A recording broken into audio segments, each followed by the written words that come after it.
L'histoire n'est pas le moment décisif, le surgissement du travail d'histoire n'est-il pas le moment décisif où la réalité humaine s'intègre dans une population. Puis, juste un mot, on est en train de faire un mémorial actuellement à Saint-Maurice-l'Ardoise. Construire un mémorial à Saint-Maurice-l'Ardoise. J'ai l'honneur d'être au comité scientifique. C'est où Saint-Maurice-l'Ardoise? C'est dans quel département? Dans le Gard. Voilà. C'est un des camps de transmission vers. Donc quelqu'un qui a mémoire histoire, qui a fait on donnera la parole à Jean-Jacques Lordi.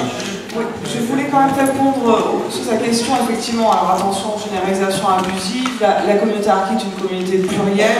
Et par rapport à l'accueil des Français, moi j'ai eu la chance de faire ma thèse de doctorat au moment où les archives étaient consultables plus facilement.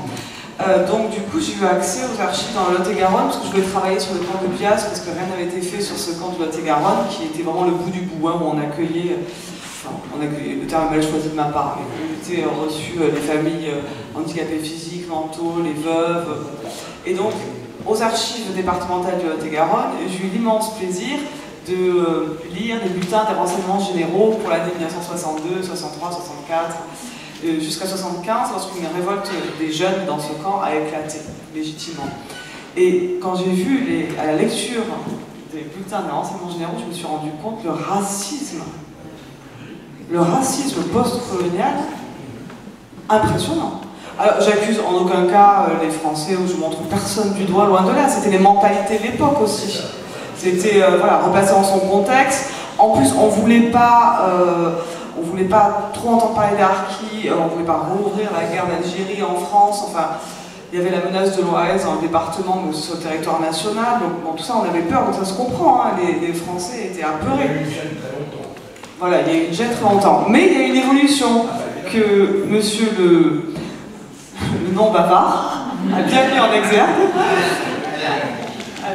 Voilà, donc oui, effectivement, il y a eu une évolution parce que cette mémoire qui a été bannie dans les foyers, a été bannie en France, mais pour la gauche, c'était des traîtres, des collabos, des chiens du capitalisme.